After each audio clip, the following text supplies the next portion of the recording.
मत्ताई लिहिवलं धडस खबर 17 अध्याय. 6 दिवस होल्यापायी येसू पेतरूत याकोबूत त्याचा भाऊ झाला योहानूत संग धरून घेऊन कोणी नाईटले एके उच राहिले डोंगरावर गेलं. अजून त्या पुढं त्यानाचं वान बदललं. त्यानाचं तोंड दिवसाच्यानी मेरसलं. अजून त्यानाचे फडके उजवडाच्यानी फांडरे होले. म्हणून घे नाहीस प्रवक्तल झाली मोसेन एलिया त्यांना संग बोलत राहणं त्यांना दिसलं. तवर पेतरू प्रभू आम्ही एत्त राहणं धड होये तुल्ले इष्टम होल्याक एत्त तुल्ले एक मोसेले एक एलियाले एक 3 पर्णशालल भंत म्हणत येसू संग सांगलन. त्यांना अजूनही बोलत राहताने मिरसाचं एक मब्बू त्यांत झाकून घेतलन. यांना माझं लढाचं लेख येनात धरून मी ना सम्र पडता येनाची गोट ऐका म्हणत ते मब्बूतून एक सरम ऐकलं. शिष्युलू हे ऐकून भर भिवून भुईवर उबड पडले. तवर येसू त्यान जवळ येऊन त्यांत हाबडून उठा भ्या नको म्हणून सांगलन.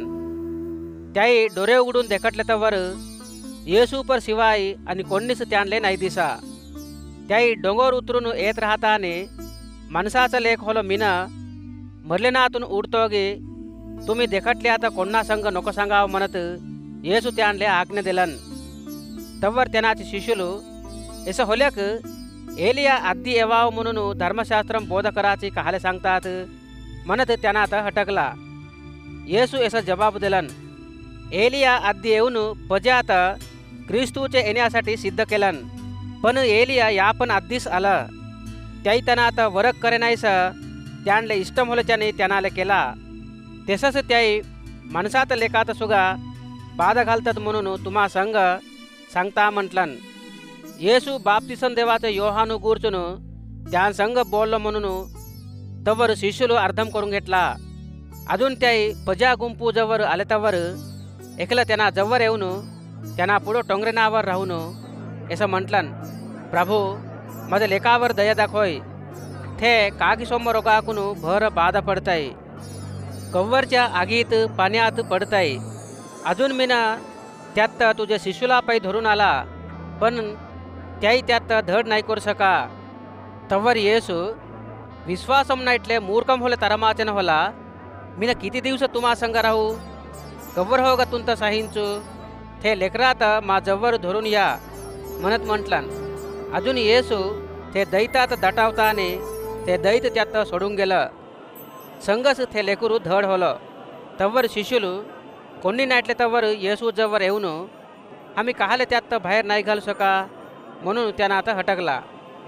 तवर येसू तुम्हात विश्वासम कमी राहिल्यासाठीच पण तुम्हात मोहरे दान्या इथलं विश्वासम राहिल्याक तुम्ही हे डोंगरात इथून तिथं जय म्हणत म्हटल्याक ते जाते तुम्हाकून होय ना इथलं काहीच नाही राहे म्हणत तुम्हा संघ हक्क सांगता म्हणून त्या संघ म्हटलन.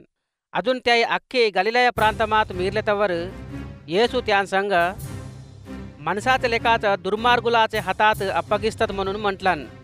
अजून त्याही त्यांना आता मारून टाकतात. 3 दिवसाआधी त्यांना उडते म्हणून त्या संघ सांगले तवर त्याही भरी दुःख पडले. त्याही कपेर्नहूम पट्टणामाले आले तवर गुडेचे तहसील वसूल कराचे पेतरू जवळ येऊन तुमचा गुरु तहसील नाही भांदे की म्हणत हटकला. त्यांना हो भांते म्हटलन. अजून त्यांना घरात आले तवर येसू त्यांना संग सिमोनू भुईवरची राजानं तहसील कोणाजवळ वसूल करतात त्यांचे सख्य पजाजवळ की नाहीतर दुसऱ्यानाजवळ की तुले काय तोचताय म्हणत म्हटलन. तवर पेतरू दुसऱ्यानाजवळच म्हणत जबाब दिलन. त्यालागी येसू सख्खी पजा तहसील बांधाचा अवसरम नसे म्हणत सांगलन. झाल्या काही त्यांले आटंकम येनायस राहेसी तुन समुद्रमाले जाऊन गालम टाक. आधी धरले मासऱ्यात हेडून घेऊन तिचे तोंड फारल्याक 4 रोजाचं वनीचं विलवा होलं एक खुऱ्या बांडी तुले दिसते तिथं धरून घेऊन तूसाठी ना मासाठी त्यांले दे.